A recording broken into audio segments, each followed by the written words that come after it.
Aloha, Greg. Hello there, how are you? I'm good, my brother. Thank you for asking. How about yourself? Well, very well, thank you. What an incredible telephone line. I know, it sounds like you're in the next room. Unbelievable. That is unbelievable. It is. Technology. We have a lot to be grateful for. So I'm assuming, absolutely. I'm assuming you can hear me reasonably well. Absolutely perfectly, yes. Yep, and me too. So I'll just put a short introduction on before we get started. Sure. And then just cut a couple IDs from you at the end, if that's okay. Sure. Awesome. All right, stand by, and I'll bring you in a moment here. Aloha, it's Dave Lawrence. How are you? Big mahalo for tuning in. I really appreciate you joining me for this. We're welcoming one of the legendary names in rock today. He is a bassist, a singer, a guitarist, a gifted songwriter, producer, author, among many accomplishments. His latest album has assembled material from throughout his legacy. Look for the live collection, Songs of a Lifetime. Not just a career-spanning live album, it also provides fans some juicy stories, background behind the music, a very personal storytelling style he has, too. It's quite a gift. You know him from the incredible album In the Court of the Crimson King from King Crimson, from his central role in Emerson, Lake and Palmer, from the very short-lived but powerful Emerson, Lake and Powell, and from solo albums and other ventures, too. He's going to be in the neighborhood, so to speak, June 15th and 16th in Tokyo, June 18th in Osaka. And you know him from Lucky Man, From the Beginning, Still You Turn Me On, so many great songs. His voice is really part of the fabric of our lives. It's a pleasure to welcome for a conversation Greg Lake. Aloha, mahalo, brother Greg. Thank you very much. Lovely to be here. It's lovely to have you on the line. I really appreciate it, and obviously I've been a big fan for quite a while. Before we get into your fantastic life that you've had and this new live album with these great stories and music, what's your experience with the islands of Hawaii? Do you know, I'm ashamed to say I've actually never visited. I've never been there for one reason or another. It's always been one of those places that, everybody wants to go there to perform. But, for some reason or another, the tours never worked out quite right. And so it's one place I've yet to visit. But I certainly look forward to it. And, of course, everybody that goes there loves it. And so I'm sure, it's a wonderful place. And the main thing, of course, about anywhere that you go are the people. I always take a joy. I get a lot of joy from meeting all the people that are involved and that live in these places, and that to me is a reward in itself. Sure, and that is what colors a place, no doubt, gives it its own personality. It's an interesting thing that people, in a way, I found throughout my lifetime, in a way they're all the same. We're all the same. Mm. We all want the same things in life, mainly, and we all take pleasure in the same things, and we love our families, but in a way, people are all different. Every one individual is totally different. Sorry about this. No problem. Let me get rid of that straight away. He's a popular man. Yeah, there we go. That's an interesting thing is that people can at the same time be almost identical, in a way, and yet so very, very different. I suppose it's one of the magical things about the human race, And I have no doubt that through a lifetime of travel and your career having afforded that to you, that you really do get to see what you're saying, a lot of similarities, but then some differences too. You do, and it's one of the pleasures about being a musician, really, is the chance to get out and meet so many people. And also, music passes from soul to soul. And one of the most gratifying things about the show I'm doing now, Songs of a Lifetime, is that, I actually get to meet the people because it's such an intimate show, and we actually get to talk to each other during the show. The communication with the audience is very personal. Mm. And so, in that way, I actually, I can actually look into the eyes of someone who's, as you said, has had this music as part of the tapestry of their lives.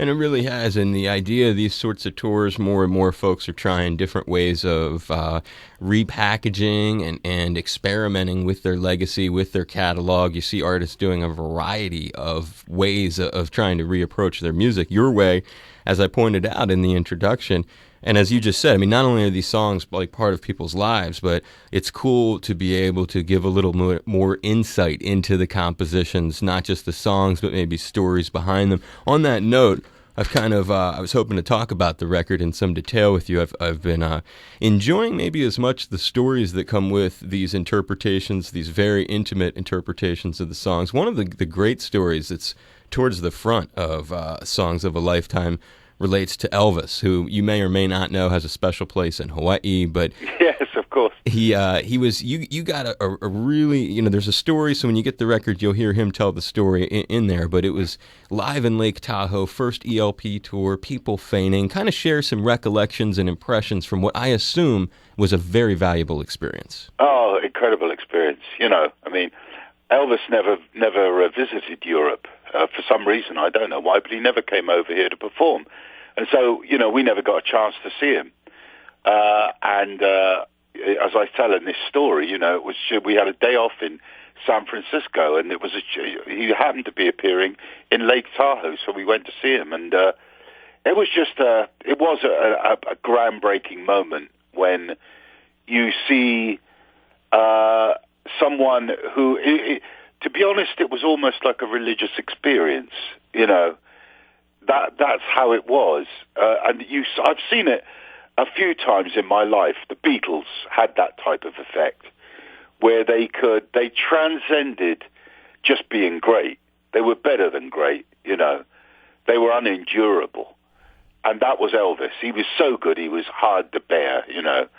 And as I tell in my story, when I walked out of the concert, I felt quite depressed, because I knew I'd never be that good, And it just, I suppose in the end you just have to accept who you are and get on with it. And it didn't turn out so bad for me, but it did take a while to adjust, to have seen someone who was that good. I never had any concept of someone being that good until I saw him. And I suppose there you are. That's the benchmark he set. And in some ways, I have to say, I don't think I've ever seen it equaled, really. Not really. It's a very unusual thing, an artist who has that kind of power. And we'll get to one of your other stories. You sort of alluded to the Beatles thing, too. But you can remember, other than the impact on the crowd, when you think of anything you could have learned from how he conducted himself on stage, any of those observations? Humility, I think, is the great lesson. Is that the greatest people are humble. In a way, they are humble. In fact, part of the story that I tell is that the first thing he did after he finished his opening medley of songs, the audience went wild, and I'll never forget it. He walked up to the microphone and he said, "Thank you very much, ladies and gentlemen. I'm really not worth it." Amazing. Those were the actual words he said. And I thought to myself then, what on earth have you got to do to be worth it? I mean, there was an incredible statement, but there was a type of humility. And I think it is that humility combined with the greatness, which is the contrast, which causes this dynamic in the whole picture. It's something which is made up like an oil painting. It's not one thing. It's 100 things. Right. He was pitch perfect. He looked great. The songs were great. They were all hits. The band was great. I could go on all night. That's what I'm saying. What wasn't great? You can't fight. There was nothing that wasn't unbelievable. And that was his trademark. And that is why they called him the King. And you had your own humility, though. Dorset born, Dorset bred, strong in the arm, but weak in the head. I love that. That's what they say, yeah. Well, look, I did learn the lesson of humility. I also, look, in music, you learn all the time. You're learning all the time. One of the lessons I've learned during this Songs of a Lifetime tour, this whole project, the thing I've really taken away with me is the power of sharing. I'm a child of the age of shared music. By that I mean, when we used to buy an album, when we were kids, and we would sit round together and we would listen to the record together, and we would pass the album sleeve around, and we would discuss it, and we would appreciate not only the music but the art on the album sleeve, and it became a shared experience. And in some way, we were bonded by that common understanding, that link, that we all felt the same way. We all understood what the music meant. And I think it was that bond which caused these great events like Woodstock, California Jam, the Isle of Wight Festival. I don't think it was just that people went to see these enormous bands, but I think it was the sense that they were all bonded together in a common understanding of the music that they were listening to. And it was a gathering of people who wanted to share that experience.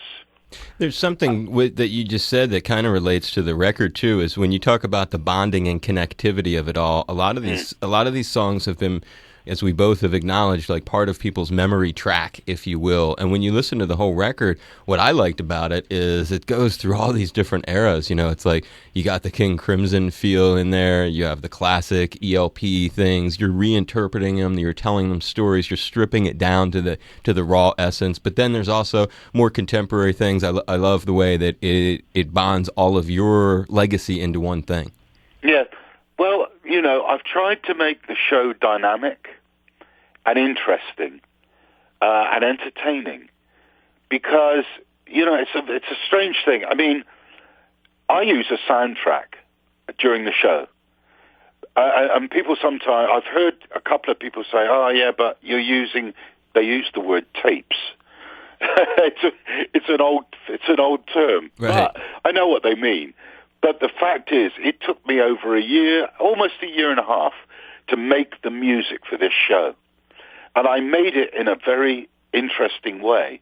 What I did is, I decided on the songs I was going to play, and the songs came about really as a result of my autobiography, which I've just finished. It's called Lucky Man, and it'll be released later this year. And it's the story of my life, and particularly in King Crimson and ELP, of course, but also with Ringo and playing with The Who and other people. It's just the story of my musical life. But during it, these songs would come up from time to time that had stories attached to them. And so at the end of the autobiography, I collected these all together, and I decided I would do a one-man show. And the reason that I wanted to do this one-man show is many years ago, I saw a marvelous gentleman called Peter Ustinov, and he's an actor, and a British actor. I don't even know if you know him, but he's a fantastic man, a phenomenal storyteller. And I went to see him once do a one-man show. And this was no music. This was just him talking, telling stories. And I walked into the theater, and when I went there, I thought that I was going to be bored. That's what I honestly thought when I walked in. Even as much as I liked him, I thought maybe a quarter of an hour, maybe 20 minutes. After that, I could see myself snoring, I sat down, and the next thing I knew, I was leaving the theater. The time passed as though I'd blinked. It was incredible. And when I came out, he was so interesting and so captivating. The time just flew by.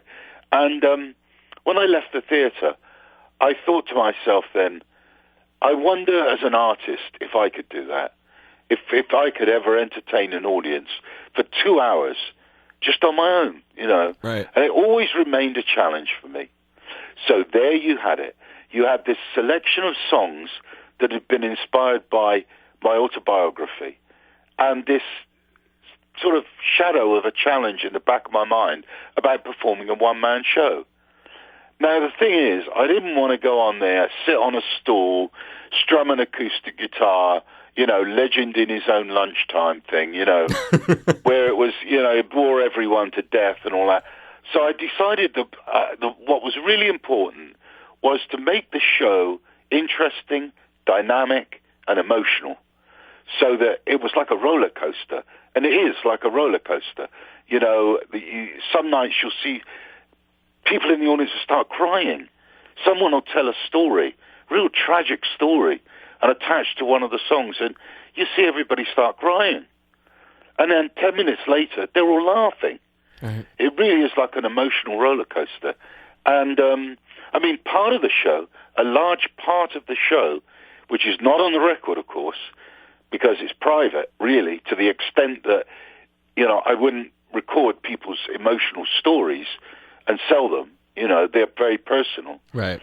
But, of course, added to what you're hearing on the record are these personal accounts that people say and tell of stories that have happened to them in their life.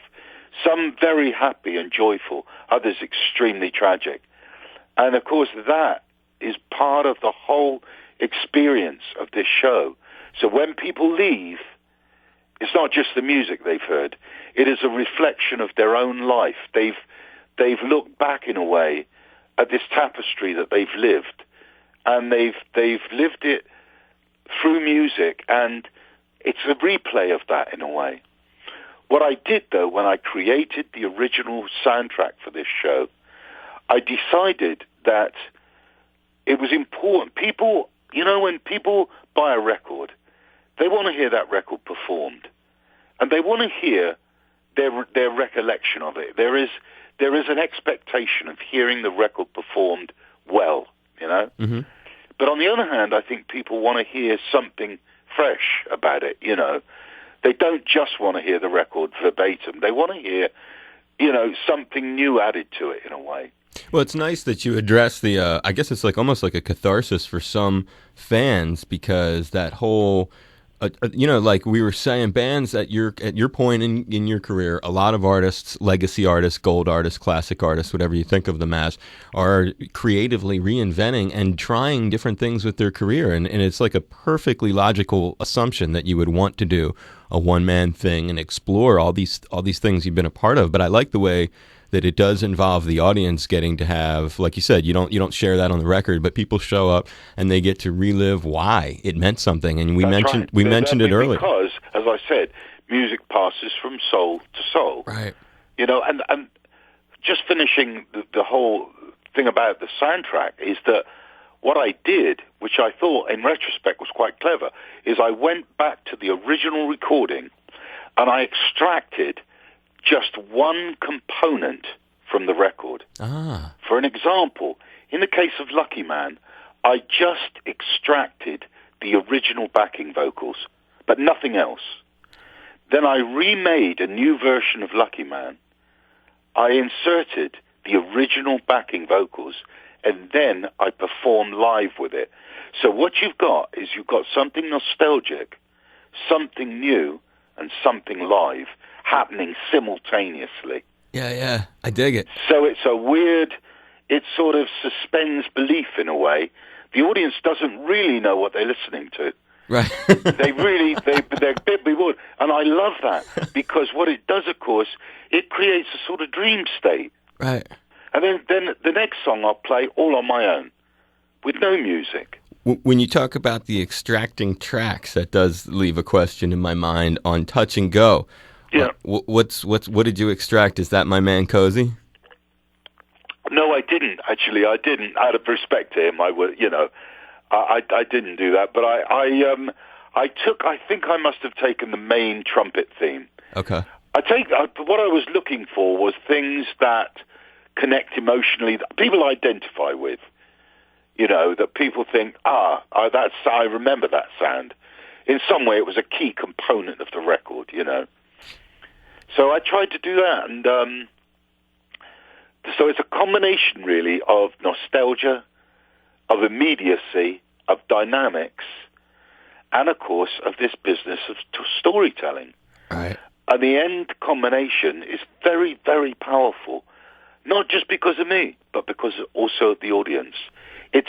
When you enter it's not like a concert at all. It's like the closest thing I could think is when you've been away from home for a long time and you come back and they've thrown a party for you. And you walk in and they go, yeah, and it's like coming home to a family gathering.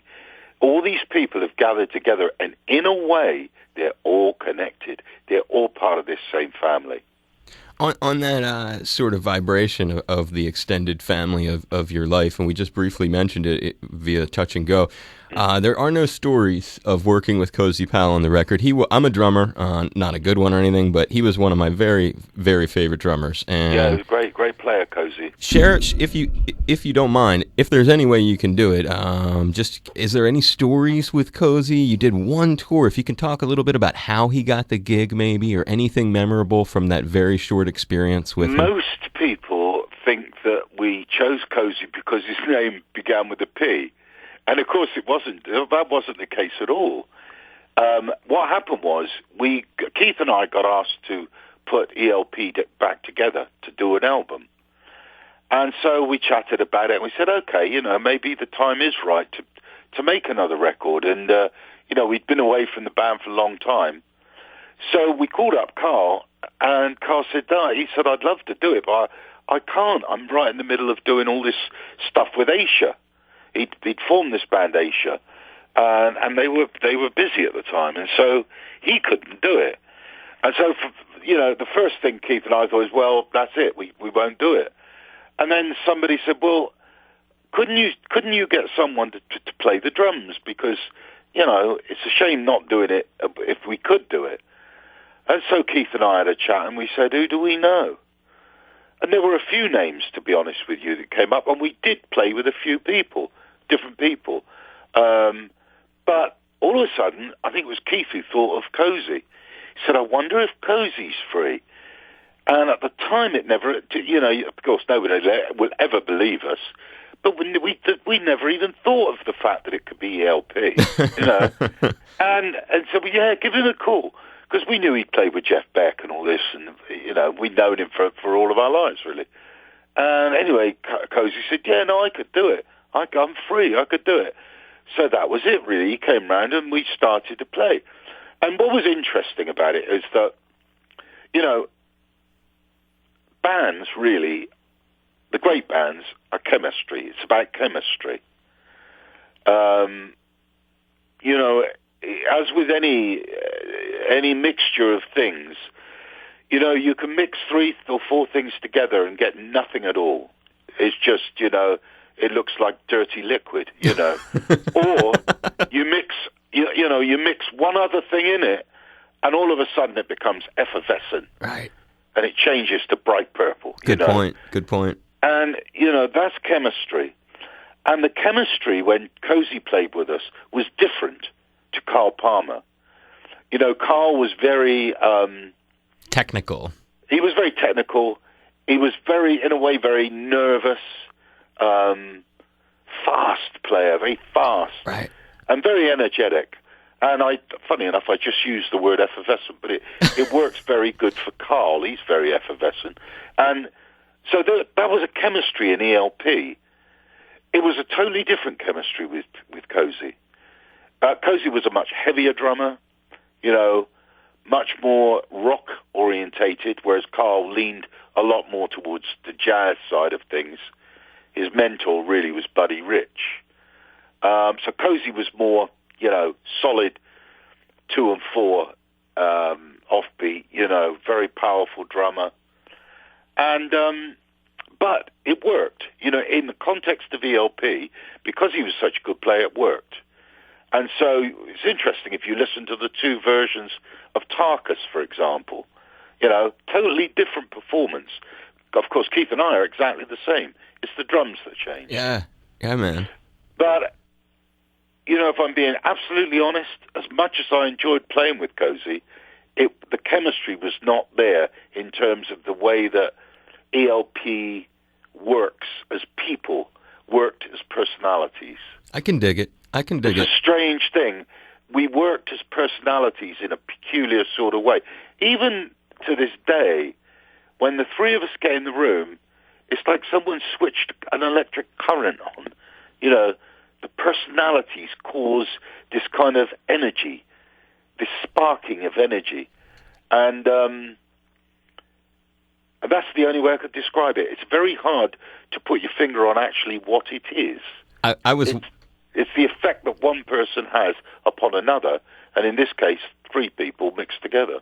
I was actually seeing some example of that last night, Greg, because to prepare for talking to you, I decided to dial up some classic ELP to just check out. And the one that I centered on and I watched about an hour of you live, it was, you've done a lot of big gigs in your career. No one can take away the hundreds and hundreds of thousands of people you've played in front of. But one of the gigs, a really important one, and you can see the chemistry, the intensity of the energy of you three, Cal Jam 74, it was 39 years ago, almost to this very date. What are memories of doing that incredible show in California?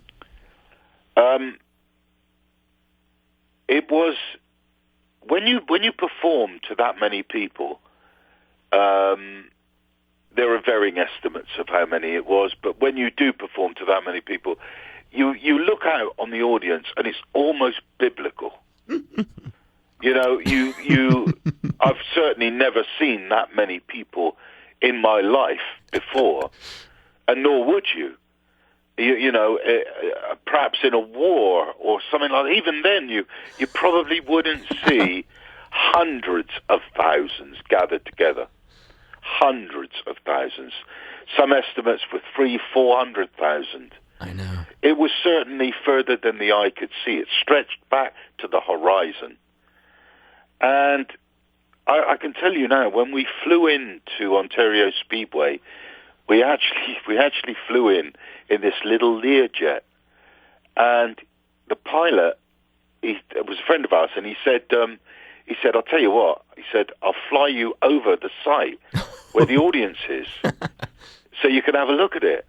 He said, because it's kind of on the approach way. He said, it's a little bit out, but they won't mind if I do it.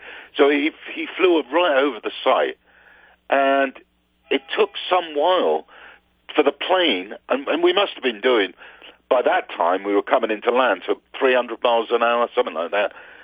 And it took a long time to fly over the site. And so that was the vastness of it, was one thing. And then you get this sense of loneliness. You know, when you're up there singing a song like Still You Turn Me On, with just one acoustic guitar to that many people, there's this feeling of absolute isolation. You know, that you don't want to be making a mistake, for example, you know, because it's a once-in-a-lifetime situation. You smoked it, dude. You're up there chewing gum. You look so casual. I got lucky, but the fact is, ELP was probably at the pinnacle of its performing prowess at that point. You know, it was as good as it ever got. And I believe that, I've heard that performance since, and it was pretty much flawless. We were performing so much at the time. We were playing 5-6 nights a week, and we'd been doing tours that were 18 weeks long. And so we could almost do it in our sleep. I remember the shows being coming off stage, and every night we would time the shows. For some reason they would time them. And we would come off, and often we were within 15 or 20, no more than 30 seconds apart over a 2-hour show. Amazing. Yeah, it was that locked in. That's how we did it. And so there we go. The other memories I've got of Cal Jam was of Richie Blackmore. God, I don't know, he got upset because they weren't headlining, I think, something like that. And he as a sort of protest, he thrust his guitar, the head of his guitar, into the camera, right? Thinking that it would look dramatic on the film, I suppose. What he didn't realize was that it was an $80,000 camera, and he smashed the lens, and they had to pay for it. And that didn't go down well. And I remember that happening, and I just remember at the end leaving in a helicopter and taking off, and again seeing this sight that was just, you could never forget it. It just burnished into your brain that, just to see that many people in one place at one time was just something that you'd never ever see. And of course, even if you were in the audience, you didn't see it because you were down too low. You only really saw it if you were up on the stage, or even better, up in a helicopter. Right. And that was my recollection of it, really. What a lineup, too. You guys headlining overall. And you kind of explained, because I've interviewed Sabbath a number of times through the years, and I've heard from Tony that there was some sort of beef backstage relating to who was going to close the show. And I can tell you, it's a funny story. We never cared much about finishing shows because, as far as we were concerned, it wouldn't be such a good thing to follow ELP. ELP was very dramatic, and when it finished, we always used to have to, we had this saying at the time. We didn't think of it. Somebody said one day, they said, you know what? All that's left after ELP finishes is paper cups. And we always had this funny saying, but in a way it was true. It was such a dramatic band. We would have the flying piano. Right. And then Keith would start riding his Hammond organ and throw it over the front of the stage. And, it would all be this dramatic stuff. And the band had a very dynamic effect. And so to follow ELP wasn't an easy thing to do. Hot air balloon with the fire under it. Everything. So, it wasn't something that we really were worried about. It was the promoter who always insisted on where we played. It happened, too, on a show in North Carolina with the Allman Brothers. Same problem. They wanted to headline. And I suppose what happens in these things is the managers say to their bands, oh yeah, don't worry, we'll headline, Of course, they get to the show and they didn't like that, and the bands have been told something that's not right, and then they get upset. I can understand it, Right. Yeah, totally. In fact, I'll give you a little bit of music business insider wisdom. Sure. I used to be managed by a man called D. Anthony. God rest his soul, he's dead now. Wonderful man. Italian manager, and he managed ELP, actually King Crimson in the very early days. He also managed Joe Cocker and Tony Bennett and a lot of other people. A great manager and a lovely man. And he always used to say to us in ELP, you're better off playing in the pocket, was the expression. And in the pocket is you don't go on first and you don't go on last. In the middle. Right in the middle. He said, because you're safe. You don't have to start the show, so, you're not starting cold. And, somebody else has got to follow you. I like that. And if they don't do as well, there you go. That's a good one. The added benefit, you're back in your hotel room early. And so, yes, in the pocket. There you go. I love that. My as I go to wrap it up with you, it wouldn't be right to not go back to the record and reflect on another story. It's also a good one to sort of as a finale note. I was telling my operations manager here, Charles, about this. Hi, Charles. He loves you, by the way. He's a huge tech kind of prog fan. He could talk to you for hours about all of your early records. But we were talking about on Songs of a Lifetime. We talked about the Elvis thing, but the other part of your career is you've gotten to work with Ringo Starr. You mention it in the album, A Great Story. I mean, it's really a funny story about Ringo and your wardrobe case and the spiritual power of the Beatles, like Elvis, to drive an audience. Talk a little bit about your Beatles experience. You don't really tell any of that story in there, and I've got to believe as a young Greg Lake, man, that really influenced you. But it's a long story. It is a long story. And that's the other thing about telling stories, is once you start, you could go on forever, But the truth about the Beatles is that when I was very young, I went to see them. And it was an astounding experience, that's all I could say. You've heard of the term Beatlemania. Yep. And that's what it was. It was the entire population, almost the entire population was taken over by this fanaticism for this band. They weren't just popular.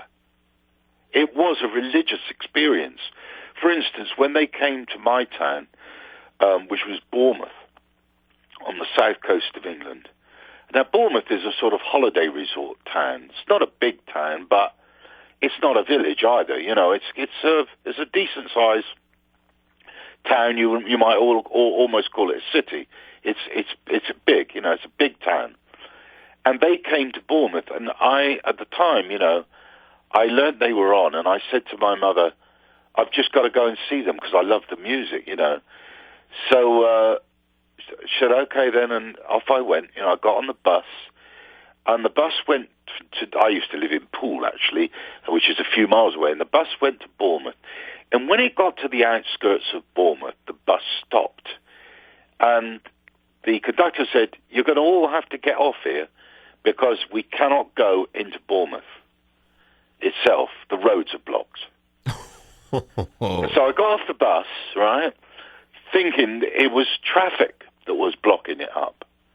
But it wasn't. It was people. The roads were filled with people. The town square was filled with people. When I say town square, I don't mean a little village clock. This was a huge city centre, and it was completely blocked. Every road leading to it, on both, completely blocked with people. I don't know how many there were there. It would be impossible to estimate. And the Beatles were playing at a theatre called the Winter Gardens, and it was a theatre in this very big botanical garden. And the whole gardens were filled with people. So it was, I don't know, I just couldn't imagine, I couldn't estimate for you the number of people.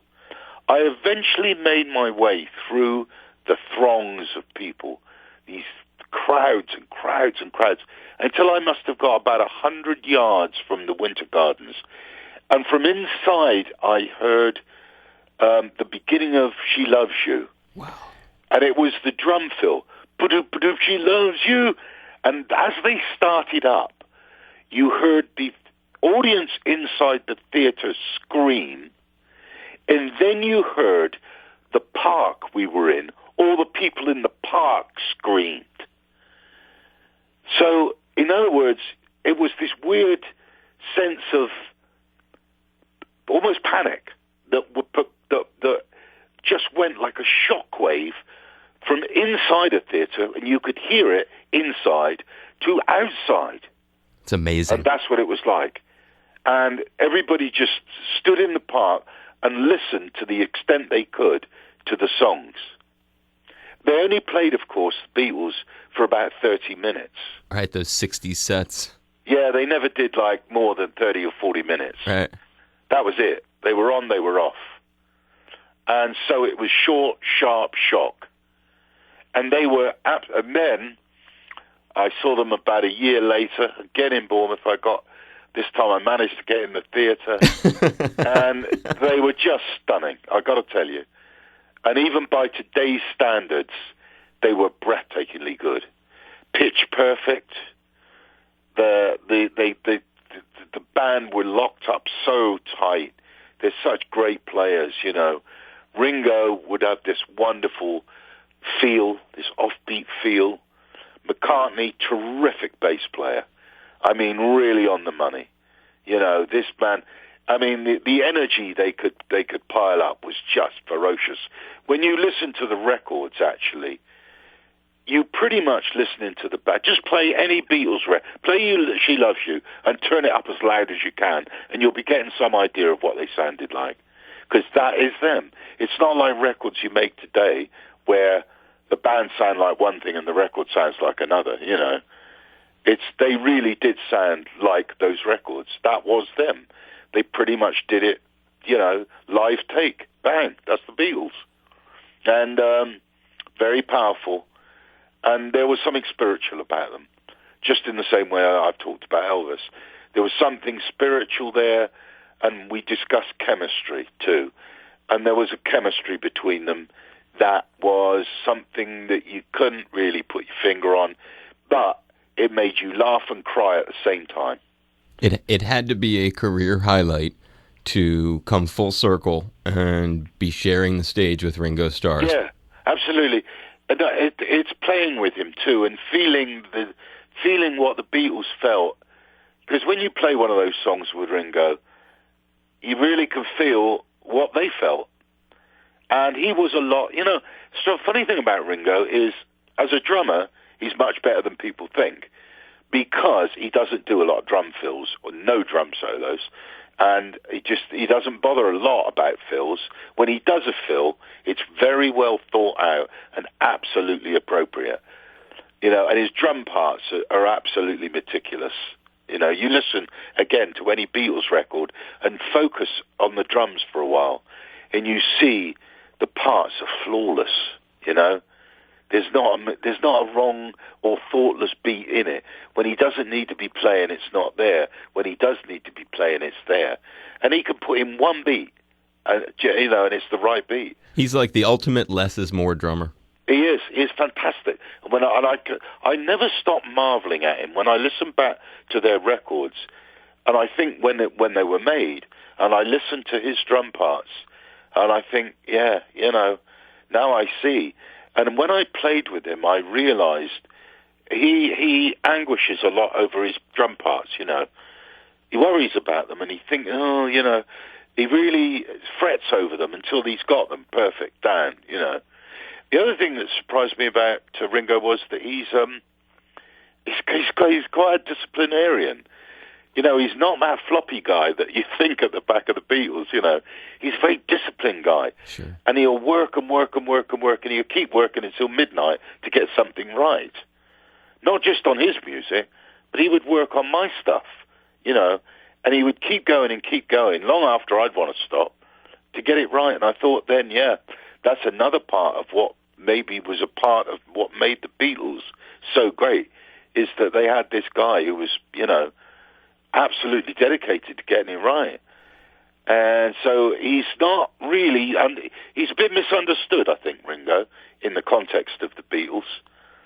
The other side to Ringo is he's an absolutely lovely man. He's been through a lot of ups and downs in his life.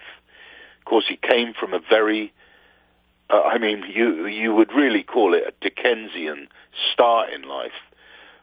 Absolutely abject poverty in the worst sense of the word. Literally living in a hovel with an alcoholic father and all this. It was a terrible upbringing. And he was very sick as a child, too. So he had a very, really tough start in life. Then he was in the Beatles. Well, you could no one could imagine what that would be like, really. And then he got into the drugs and all of that. It all went downhill. And then he somehow managed to recover from it and escape from it. And now he's a very wise and humble. He's almost like a bit of a monk, really. He doesn't drink, doesn't smoke, doesn't eat, doesn't spend money, doesn't want anything, won't buy himself any flash cars or anything like that. He's really quite almost like a guru type character. He wouldn't like me saying that, but he is a bit. He's very purist. He won't allow his family to buy him anything other than a T-shirt at Christmas. He's a funny guy. I love that. He's very. I think to put it in a better way, he's anti-material. I love that. He's anti-material. He said to me, he said, I've had it all, and I can tell you what it's worth. It's worth nothing. And there's a guy who could buy whatever he wanted, and he hasn't got anything. He doesn't have anything. Man, Greg, that is about one of the most incredible things to say. That's such a lesson you've just provided. It is, and it's a valuable one, because most people in their life strive to ridiculous extents to acquire material wealth. And when you talk to someone like Richie, he says, it's all waste. It's all a waste. You can't. There's nothing you can do with it. Once you got it, you only wanted it because you didn't have it. And once you got it, you don't really want it. I love it, man. What valuable insight to pass along. Yeah, it is. It is, because you not everybody can be a billionaire or whatever. You have to have that much to be able to know that much. Right, to be able to know. His lessons can only come from being in his shoes. What's crazy, though, Greg? I can't believe, didn't you ever get distracted standing there and turn around and go, I can't believe I'm playing with Ringo? Yeah, I do. I still do. The funniest thing with Ringo is when you walk in a hotel, and it's like a wave walks in with you. You know, as he walks through the lobby, everyone left and right of you are they're trying to be cool, but all they've all of a sudden seen is Ringo, and they go, "Oh, look," you know, and it's so funny. And of course, it's strange being Ringo because you can't go in a toilet or anything, you know. We went out one day. I'll tell you a little story. Sure. Ringo, on tour, he spends a lot of time in his room because, you know, if he goes outside, he literally gets swamped with people. So he just stays in his room. That's what happens. So one day we were in Dallas, Texas, and my friend, it was Ringo's tour manager, a man called Wayne. I said, Wayne, why don't we try and get Ringo out? It's a lovely sunny day. He sat there in the room, bored. You know, I don't know what he's doing, but he's bored. Why don't we try and get him out and see if we can do something? So Wayne said, no, he don't like coming out. And I said, well, there must be something he'd like to do. And Wayne said, I'll tell you what he likes. He likes cowboy stuff, cowboy clothes and all of that. I said, great. I'll tell you what, there must be a great cowboy shop in Dallas. Let's do that. So Wayne calls up the cowboy shop, the cowboy outfitters, and he says, would you consider shutting the shop so that we could bring Ringo in for a look, just for half an hour? So, of course, they were made up. They say, yeah, no problem. So we get Ringo, and I'd love to go. So we all get in, a couple of security guys, we get in the van, and we drive up to the cowboy shop. And they've closed the store, and in we go. And, of course, you know, Ringo's happy, and he's buying all these cowboy hats and vests and buckles and belts and all the rest of it. So, anyway, that was it. He had a great time. And we were leaving the shop, and he was getting in the van, and he said to me, he said, you know what, Greg? Do you know where I'd really love to go? And I said, no. He said, I'd love to go to a mall. He said, I haven't been to a mall for many, many years. I'd just love to go to a mall. And so Wayne said, oh, yeah, well, it'll be all right. We'll be all right. We had the security with us. And so we drive up to the huge mall, you know, one of the American malls with every store in it. Sure. We get out of the van, we go into the mall, we start walking up the mall. And for a while, it was fine. We walked, nobody took any notice. We walked. And all of a sudden, Richie sees there's Tiffany's, the shop Tiffany's. He said, oh, I'd like to go in here because I'd like to buy Barbara a little gift for her birthday. He wanted to buy her a little silver thing, or, you know, I don't know what it was. And we go into Tiffany's, and the girl behind the counter, after it was all right for about a minute or two, but then all of a sudden, one of the girls behind the counter saw who it was. Okay, and she nearly fell off her chair. And she looked at the other girls, and she started pointing behind her hand. She, you know, it's Ringo. Look, it's Ringo, you know. And, of course, now all the shop is aware of who he's in there, you know. And anyway, he bought this little silver pendant, and we go to leave, and as we walked out, there was about 50 or 60 people assembled outside the Tiffany's shop. Wow. The word had spread that quickly, and they were out there, and we couldn't leave. And then we had to go out the back door, and that was it, and that was the end of the mall. That's what being Ringo's like. Yeah, and it's so true. I just interviewed like 5 of his musicians in his latest band, and that was one of the insights they talked about, how he doesn't get that. You've just gotten to do so many special things, and I think it's remarkable. And it's also really cool that, like I was saying about the record, and you've added stories and lessons in this interview. But when you get Songs of a Lifetime, it's a very special thing to learn more about a guy like Greg Lake. I'm pleased to have presented you here on the air with us. I hope that you had fun getting to talk today. I hope this wasn't a hassle. No, you've been very gracious. Yeah, no, very nice. And it's been a pleasure to tell you the things that motivate me, really. And you've done it, and you've provided some real insight. I'm not kidding. That thing with Ringo, that's the kind of life lesson we ought to get taught in school, you know? That's absolutely right, actually. I mean, it's like heavy stuff. I really, really appreciate it, Brother Greg. That's really been a pleasure. Thank you very much indeed. And if you ever do make it out here, we'd love to help you. Anything to do a show in Hawaii, please let me know. Absolutely great. I'd love to come. If there's anything you can do to make that happen, I'm your man. Okay. Well, we'll reach out to your publicist and we'll stay in touch. I appreciate it, Greg. Thanks, Dave. See you. You too. Aloha, brother. Bye-bye. Aloha. It's Greg Lake of Emerson, Lake and Palmer. And this is a great way to drive home. And you're listening to my good friend, Dave Lawrence. Members supported Hawaii Public Radio, the home of all things considered. Weekdays 12 to 2 on HBR2 and 4 to 6 on HBR1.